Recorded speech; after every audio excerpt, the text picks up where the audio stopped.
Hello, I'm Dr. Wan. Today, I'm going to talk about emergence profile and biology with sub implants. To get the best implant results, the outcome should be biologically stable as well as aesthetically look natural. I have found the sub-crestal pressing technique has advantages for such purpose. I used to concentrate my efforts to bone graft. Of course, bone graft procedure is necessary for arthropic edentulous ridge to be ready for implant fixation. In addition, bone graft procedure makes the final result more beautiful by improving crown ratio. Nowadays, I have become more interested in biologic width of implants. This slide shows the anatomic biologic width, which is made up of two layers, junctional epithelium and connective tissue. Originally, the concept of biologic width had come from studying natural tooth, but it has been applied to explain soft tissue around implants. Why is biologic width important? It is front line for our bodies to defend against the external stimuli, including bacteria, and it serves as physical barrier. Clinically, its outline forms the frame for clinical crown. By doing so, it can influence appearances. In some aspects, there are two kinds of difference between implants and natural tooth. First, natural tooth have connective tissue attachment which implants do not have. Second, the emerging line of natural tooth from their root to crown is straight, but implant crowns emerge gradually from the narrow connection part to wide crown part. Because of the difference of diameter between subgingival part and supragingival part, implant processes must be emerging and increasing from narrow abutment connection to wider crown profile. Therefore, we can say in implant dentistry, emergence profile is essential. And if the emergence profile is to be made as natural as the neighboring tooth, the cervical part, the part just above the dentogingival line, should be as prominent as the neighboring natural tooth. If implant fixture is placed with shallow depth, it is difficult to have natural emergence profile with gradual emerging angle. When implant fixture is placed with shallow depth, and if you want to make a clinical crown seen naturally, the emerging angle must be too abrupt. But this kind of too abrupt, too obtuse angle is well known to be harmful to soft tissue. In a nutshell, to raise emerging angle violates biologic width. On the contrary, implant fixture can be pressed deep enough to have gradual emerging line before reaching natural emergence profile.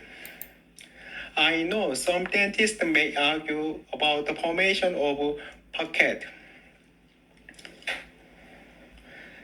They may say if implant is pressed too deep, it may jeopardize the biologic stability by increasing the possibility of pocket formation, which poses high susceptibility to periimplantitis.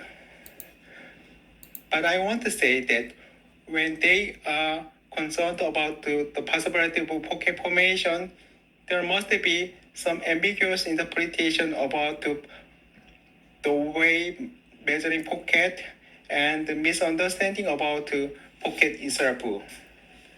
The reason is that because the pocket is not defined depth from gingival edge to bone crest, it is the distance from the most apically penetrated portion of the junctional gingiva to the sulcus margin. In absence of inflammation, maximum penetration of probe tip remains within junctional epithelium. In case when soft tissue of implants is not supported by underlying bone, it leads to the pocket formation, and it may result in periimplantitis. But if soft tissue of implant is supported by sound bone, such as in sub-crestal placement technique, it creates a healthy biology width without pocket formation. In this regard,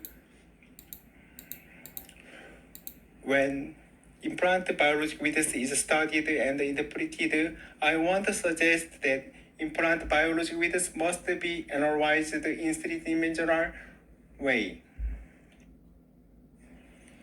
In short, when analyzing and interpreting implant biologic width three-dimensionally, there is not only vertical component of biologic width, like as in case of natural tooth, but also there is a horizontal component. The horizontal component comprises transit zone, which corresponds to running distance from fixed abutment connection to outer cervical part of crown. In this way, implant emergence profile is profoundly related with the biologic width, which must be considered three-dimensionally. There are many reports supporting sub-crestal placement technique with favorable marginal bone responses. I maintain that sub-crestal placement technique can make implant results beautiful by making favorable emergence profile and by strengthening biologic width. The sub-crestal depth is necessary to compensate the horizontal difference between connection part to crown diameter. With these pictures described, you may compare the different results between equicrystal placement technique and sub-crestal mount technique. This slide summarizes the advantage of sub-crestal placement in terms of emergence profile and biologic width. Actually, we dentists have been placing implants sub-crestally already unnoticed. The edentulous ridge we put implant fixture is not flat ground, it is like a setback. In order to place fixture completely into saddle-shaped edentulous ridge, it is unavoidable to place some size of fixture sub-crestally. And we dentists are not so much concerned about this happening. We know these situations do not produce adverse effects. Usually, the buccal side is chosen as reference point for determining the depth of fixture because the buccal bone resorption happens as early as extraction. As a result, the buccal side usually becomes the most apical part. Buccal side is also important in aesthetic viewpoint because the buccal or labial side is seen and appears outwardly. Therefore, if you want to get both biologically stable and naturally looking result, implant fixture must be placed subcrestally at the buccal side itself. Sometimes bone graft procedure is necessary to meet these requirements. This is the result of subcrestal placement showing pictures before and after bone graft. To achieve zero bone loss, that means no peri-implantitis, it is recommended the subcrestal placement technique is to be accompanied by extraoral cementation technique to facilitate removing excessive cement remnant completely.